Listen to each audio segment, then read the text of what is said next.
Olá, meus queridos, agora sim, você já assistiu a primeira parte do nosso vídeo. Vamos mergulhar nos versos sombrios e mórbidos do nosso Belo Álvares de Azevedo aí, ó, não é? Já fizemos a leitura, já fizemos várias considerações do ultrarromantismo. Agora eu quero realmente seguir aqui, ó, estrofe a estrofe, tá bom? Trechos a trechos. Então a primeira estrofe ela já estabelece o parâmetro com o qual nós vamos lidar com o poema e você não vai cair no peguinha, né? Não é lembrança de morrer porque ele já está morto. Eu expliquei isso no vídeo anterior. Então ele dá aqui todas as orientações de como ele quer que siga vamos dizer assim, o encaminhamento da morte. Está perguntando as duas coisas, encaminhamento e morte. Então vamos lá, olha aqui. Quando em meu peito rebentasse a fibra. Então, quando eu morrer, meu peito rebentasse a fibra. Pensa na ideia da fibra mesmo como a ideia do coração. Então, quando, né, rebentar, então quando eu morrer, quando em meu peito rebentasse a fibra, então quando a fibra que enlaça o espírito à dor vivente, então veja, olha aqui, ó, o ultrarromantismo é dor. Então, na alma dele, ele está aprisionado à dor. E o que une a dor ao espírito? O coração. Então aqui, chave de ultrarromantismo, beleza? Ultrarromantismo é dor, ultrarromantismo é sofrimento. Marcelo, isso me lembra simbolismo. Na verdade, simbolismo é que lembra ultrarromantismo, porque simbolismo é posterior.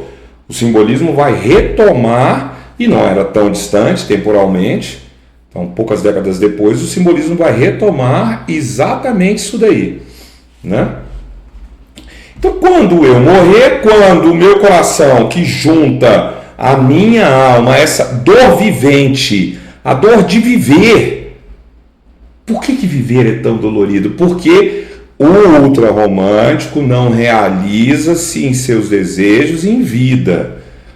Beleza? Então, o que ele pede para os outros? Vou separar ele dos outros. Então, não derramem por mim nenhuma lágrima, em pálpebra demente. Aqui, ó. Então, literalmente, quando eu morrer, não chorem. Ou seja, já vai entrando na onda do ultrarromantismo.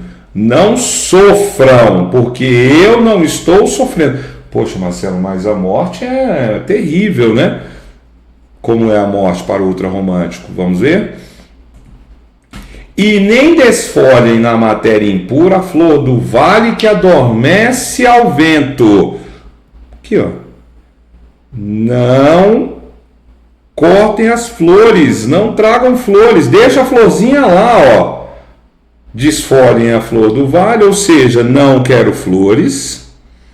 Não quero que chorem. Olha como ele vai, então, literalmente dizendo e orientando o que ele quer, né? Quando ele morrer. Então a lembrança é a lembrança para quando ele morrer, tá? Para não ter dúvidas, vamos anotar isso desse jeito que eu acabei de falar aqui, ó. Então, lembrança de morrer significa lembrança. Imagina que entre lembrança e morrer, você vai tirar o D. Então, lembrança para quando eu... Aí você volta lá para o morrer. Beleza? Voltando aqui para a segunda estrofe. Né? Tranquilo, são 12. Está na segunda, por isso que a gente fracionou o vídeo. Não quero que uma nota de alegria se cale por meu triste passamento. Passamento aqui é um eufemismo para morrer. Passar dessa para uma melhor, fazer a passagem, né? Então, meu triste passamento. Morte, né? Meu falecimento. Beleza. Então vejam o que ele fala, olha lá, ó. Não quero que uma, ó, olha aí o que ele está falando, ó. Não quero que uma nota de alegria se cale por meu triste passamento. Então, mais uma vez, orientações que ele está dando para os seus, né, entes queridos e tal. Então, não fiquem tristes.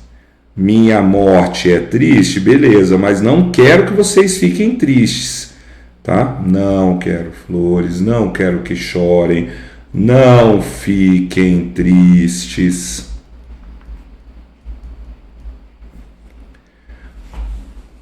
Marcelo, mas poxa, né? É duro ele pedir isso, né? Como que a gente não vai ficar triste quando a gente perde um ente querido, né? Aí vem a, digamos assim, né, a justificativa, né? Eu deixo a vida. Por que eu não quero que você fique triste? Por que eu não quero que você traga flores? Por que eu não quero que você chore? Por causa disso daqui, ó. Eu deixo a vida como quem deixa o tédio do deserto.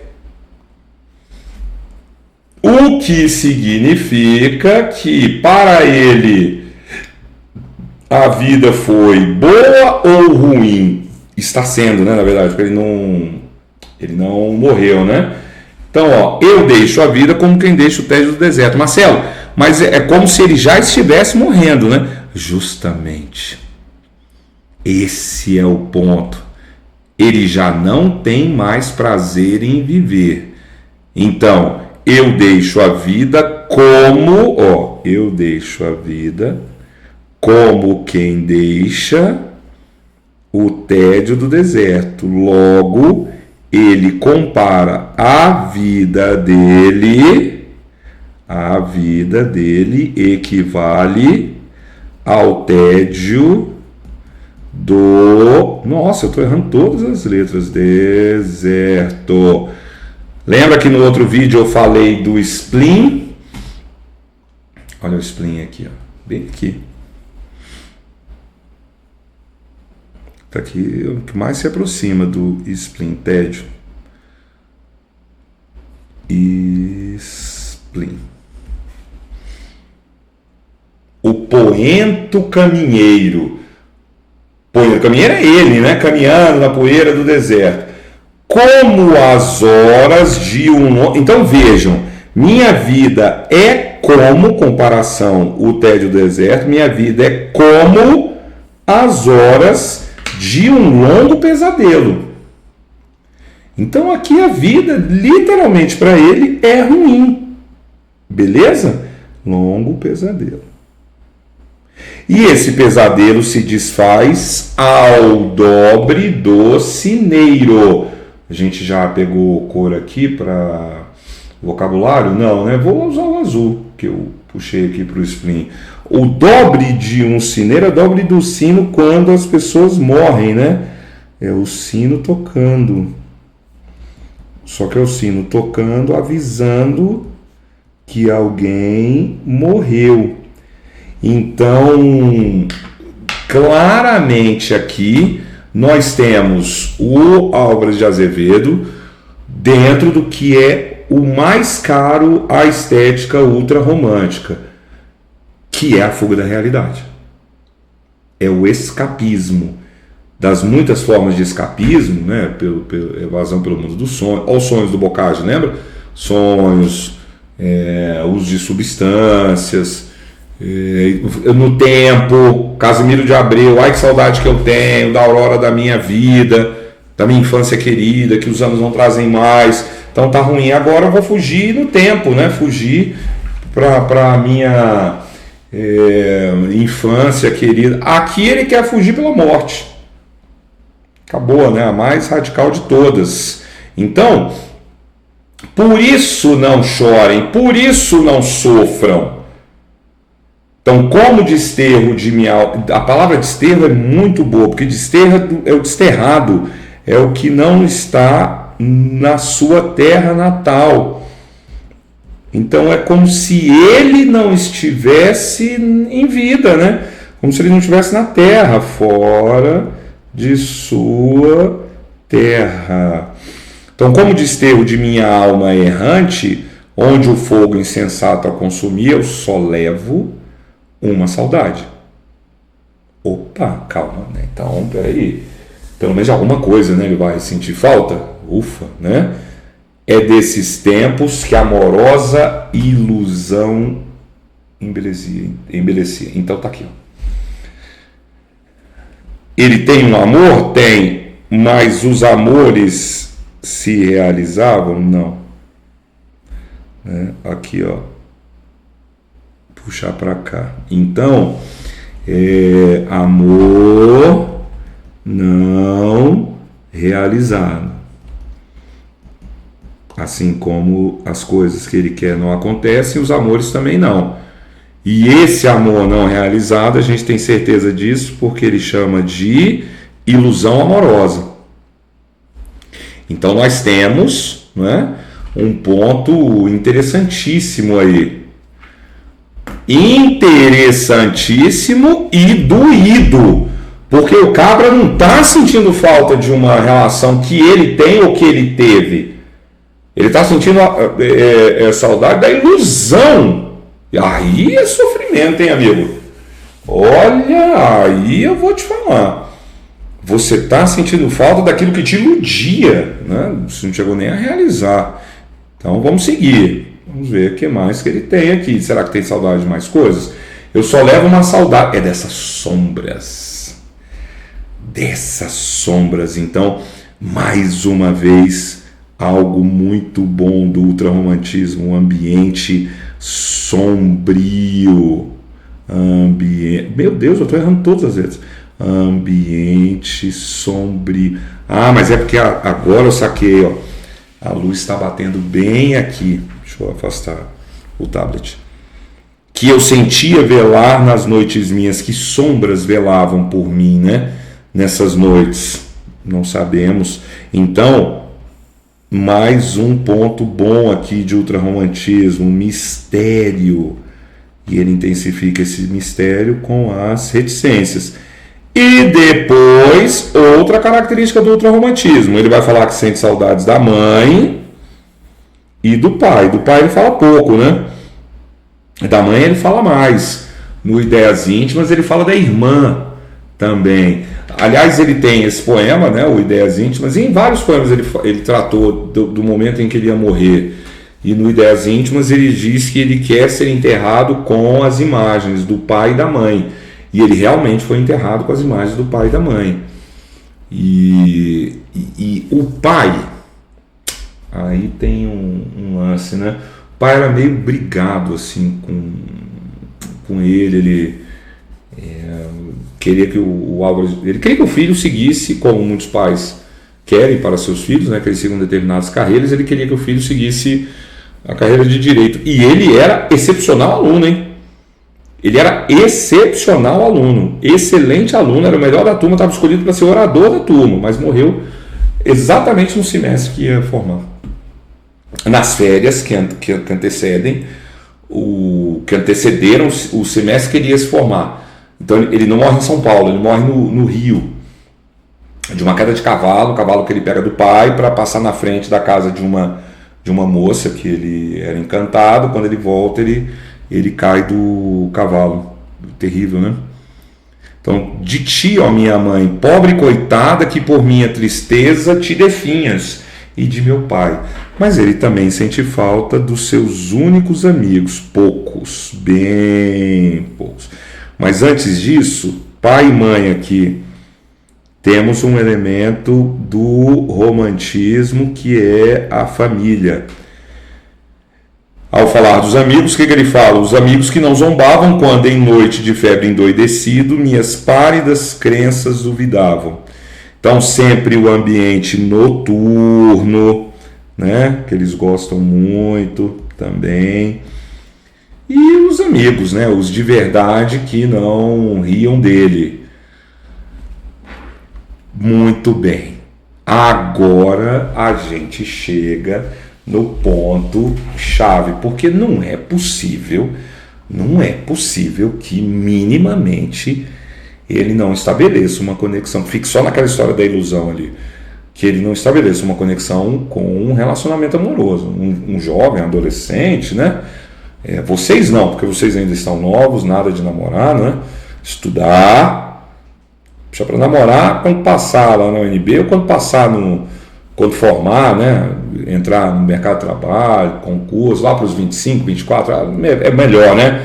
Bom, vamos ficar concentrados aí. Mas ele não, né? Ele queria namorar, óbvio. E aí vem o se. Não é que ele está dizendo que vai chorar, não, hein? É se por acaso eu chorar, Ih, caramba, começou, ó lá, a revolta das máquinas. Se eu chorar, o pranto dele será por quem? Pela virgem que sonhei. Chamá-la de virgem aqui é uma idealização da amada.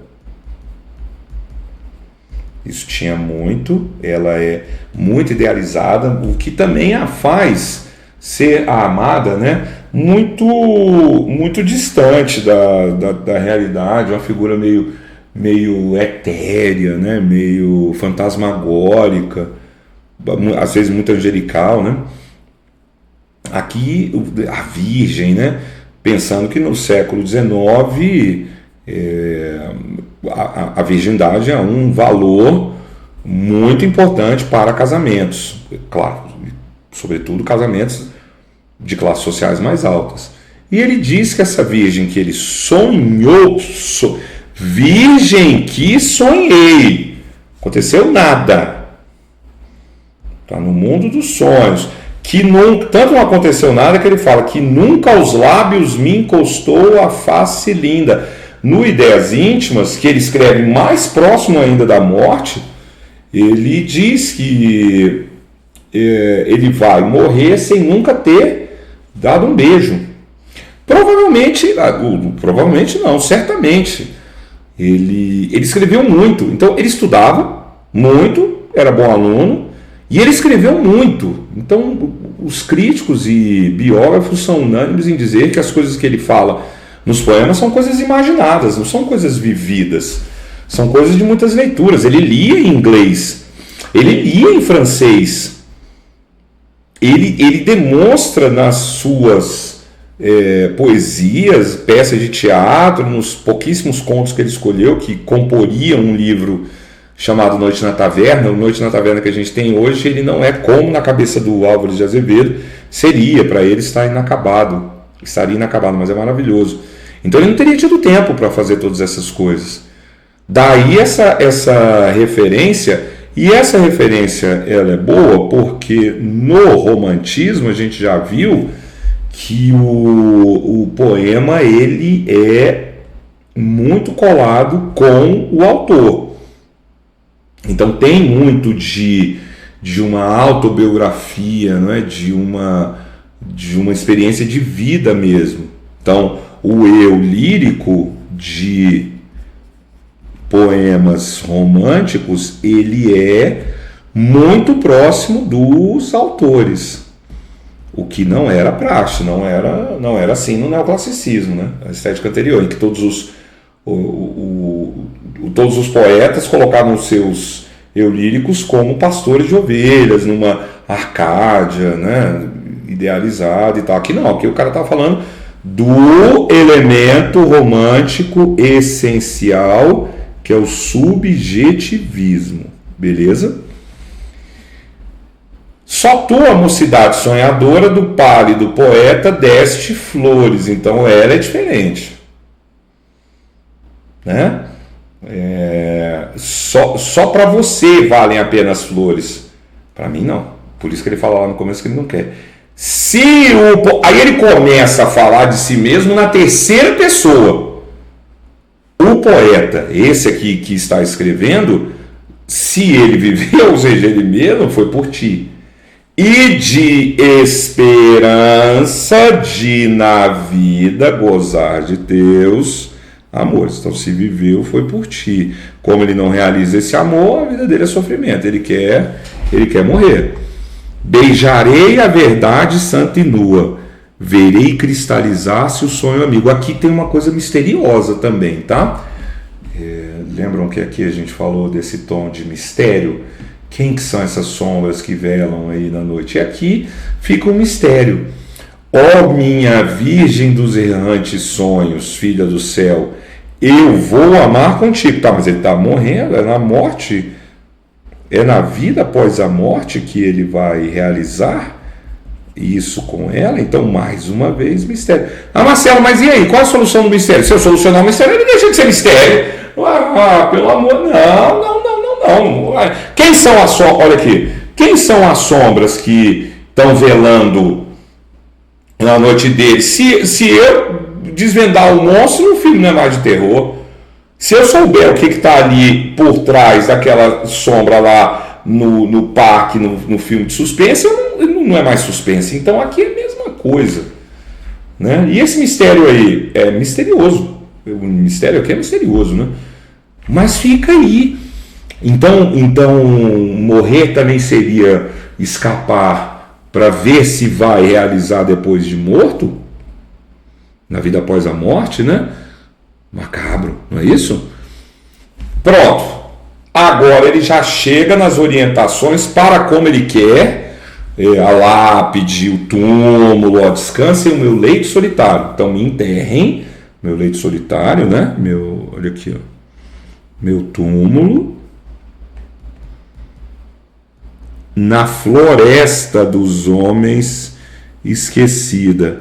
Mais uma vez, uma coisa que é comum no romantismo, a relação com a natureza. A natureza como esse espaço acolhedor do eu romântico. Então, descanse o meu leito solitário na floresta, à sombra de uma cruz. E escrevam nela, olha aqui, ó, o que foi parar na lápide dele, né? Na lápide mesmo dele. Foi poeta, sonhou e amou na vida, não é? Então o poema dele tem tantas referências, né, à morte, que nas referências ao que ele quer para quando ele morrer, até a lápide onde ele quer ser enterrado, e como ele quer ser enterrado, e o que ele quer inscrito na lápide dele, né? Então, essas inscrições na lápide, vocês já foram ao cemitério? As lápides têm, né? Essas inscrições, às vezes são versículos, às vezes são mensagens, né? Saudades dos seus e tal. E aqui o que ele quer na dele. E o ambiente da natureza, o que a gente falou? O que a gente falou lá nos versos anteriores? Uma coisa mais sombria, ó, sombras do vale, noites da montanha, que minha alma cantou e amava tanto. Protegei o meu corpo abandonado e no silêncio derramar-lhe canto. Então, no final das contas, ele não quer nada dos vivos, mas ele quer ser acolhido pela natureza, por esse ambiente sombrio. E aí ele fecha o poema dizendo que, mas quando preludia a ave da aurora, ou seja, quando estiver amanhecendo a aurora, e quando à meia-noite o céu repousa, arvoredos do bosque abriu os ramos, então antes de amanhecer, ali meia-noite, ele quer que a lua clareie a luz. Luz aqui é a lápide, né, dele. Então ele termina o poema com essa imagem da luz da lua sobre a lápide dele, tá bom? Então, agora sim, fizemos toda a análise do poema, entendendo os caminhos tortuosos da mente desse jovem brilhante, atormentado, mas brilhante, inteligentíssimo, que foi um dos maiores dos nossos, o Álvares de Azevedo. Meus queridos, muito obrigado pela aula, um beijo e até o próximo episódio, hein? Ultrarromantismo, base de simbolismo, sempre.